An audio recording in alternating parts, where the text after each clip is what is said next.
जेके coaching classes में आपका स्वागत है। त्रैमासिक परीक्षा कक्षा 11वीं विषय आपका होने वाला है रसायन शास्त्र। तो आज की इस वीडियो में इसका संपूर्ण उत्तर देखने वाले हैं। तो आप लोग फटाफट वीडियो को लाइक कर देना, चैनल को आप लोग सब्सक्राइब कर लीजिए।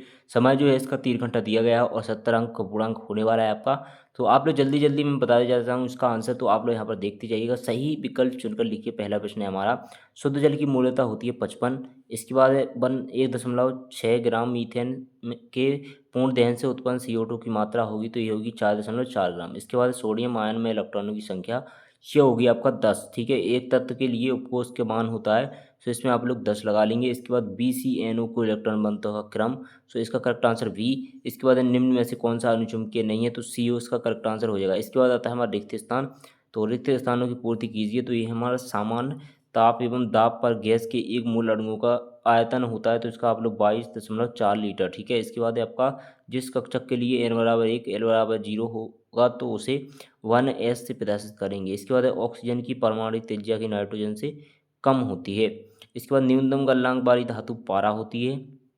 नाइट्रोजन अणु में 2 पाइबंद होते हैं। ठीक है, कार्बन मोनोऑक्साइड के कार्बन की संयोजकता होती है 4। और इसके बाद आपके आते हैं सत्य असत्य लिखिए। तो ठीक है, तो द्रव्यमान व भार में अंतर होता है, ये हो जाएगा सत्य।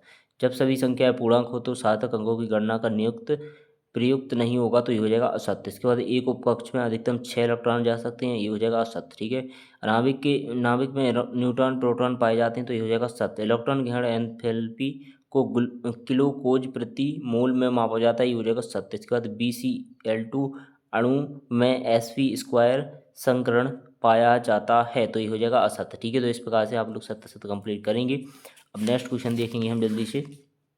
यहाँ पर मुझे जगह सही जोड़ी बनाइए। ठीक है, तो ये आपकी 5 अंक की, तो पहली जो मिलेगी हमारी यहाँ पर लास्ट वाले ई वाले से, दूसरी मिलेगी हमारी यहाँ पर ए वाले से, तीसरी मिलेगी यहाँ पर सी वाले से, और चौथे नंबर की मिलेगी बी वाले से, और 5वीं मिलेगी डी से। ठीक है, इसके बाद एक शब्द यानी एक वाक्य में उत्तर हैं, तो 5, ये आपके 5 अंक के हैं। तो समान ताप एवं समान दाब पर समस्त गैसों के समान आयतन में अणुओं की संख्या होती है, तो इस नियम को कहते हैं एवोगैड्रो का नियम। ठीक है, इसके बाद है हाइड्रोजन परमाणु में स्पेक्ट्रम की द्वितीय श्रृंखला क्या कहलाती है, तो ये कहलाती है बाल्मर श्रेणी। इसके बाद है आवर्त में बाएं से दाएं जाने पर आयनन विभाव का क्या प्रभाव पड़ेगा, तो यहाँ पर होगा आपका बढ़ेगा। ठीक है, इस प्रकार से एरो लगा देंगे।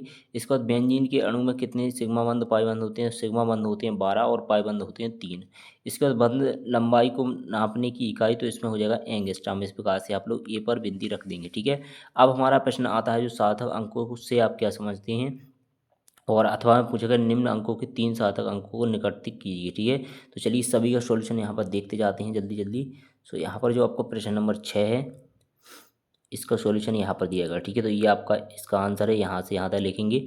और इसके बाद जो अथवा है, तो यहाँ से यहाँ तक आप लोग अथवा वाले का आंसर लिख लेंगे। इसके बाद है हमारा 7वां क्वेश्चन, एसआई मात्रक से क्या है, द्रव्यमान का एसआई मात्रक निम्नलिखित वैज्ञानिक संकेतन में लिखिए। ठीक है, तो प्रश्न नंबर 7 आपका ये दिया गया है, यहाँ से आंसर लिखेंगे यहाँ तक, और इसके बाद अथवा वाला यहाँ से यहाँ तक करेंगे। ठीक है, आप लोग वीडियो को पॉज करके इसका आंसर देख लीजिएगा।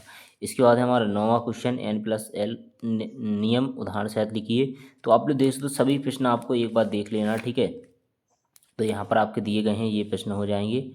तो यहाँ पर देखो 11, 12, 13, 14, 15 प्रश्न दिए गए हैं। ठीक है, इसके बाद हमारा यहाँ पर दिया गया प्रश्न नंबर 16, 17, 18, 19, 20। ठीक है, तो आप लोग प्रश्नों को देख लीजिए और इनका सॉल्यूशन हम जल्दी से बता देते हैं आपको। तो यहाँ पर एक क्रम बाई क्रम आपका सॉल्यूशन बताएंगे। ठीक है, तो प्रश्न नंबर 8 का सॉल्यूशन यहाँ से यहाँ तक हो जाएगा। इसके बाद इसका जो अथवा का है वो आपका यहाँ से लिखेंगे आप लोग यहाँ तक। ठीक है, तो ये हमारा 8 और 8 का अथवा।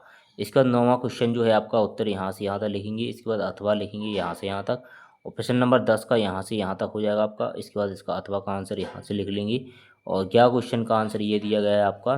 और नेक्स्ट क्वेश्चन आता है आपका 12, तो ये 12 का आंसर हो जाएगा। इसके बाद आता है 13 क्वेश्चन, तो ये आपका 13 का पहला दिया गया है H2O वाला। इसके बाद CO2 का आंसर, इसके बाद CH4 का आंसर। ठीक है, इसके बाद आता है आपका जो अथवा है इसका, तो गुणित अनुपात का नियम यहाँ से लिखेंगे आप लोग।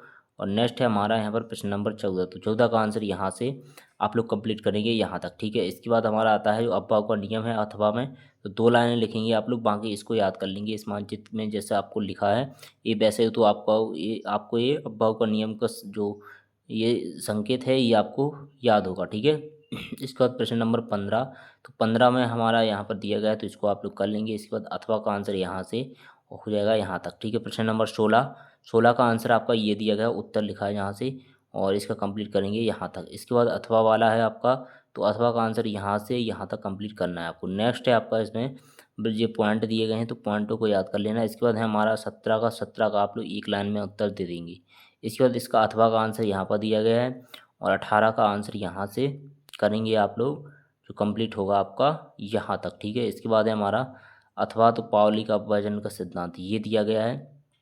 और नेक्स्ट है आपका 19वां क्वेश्चन, तो 19वां का आंसर ये दिया गया है, आप लोग इसको कर लेंगे। इसके बाद हमारा आता है अथवा, तो अथवा का दिया गया है, और यहाँ पर ये जो है हमारा कंप्लीट हो जाएगा। लास्ट क्वेश्चन है 20वां, तो 20वां भी आप लोग देख तो यहाँ तक करेंगे। इसके बाद अथवा वाला यहाँ से यहाँ तक, तो यहाँ पर आपका फुल सॉल्यूशन हो चुका है कंप्लीट। और वीडियो पसंद है वीडियो को लाइक कर देना, चैनल पर चैनल को आप लोग सब्सक्राइब जरूर से कर देना।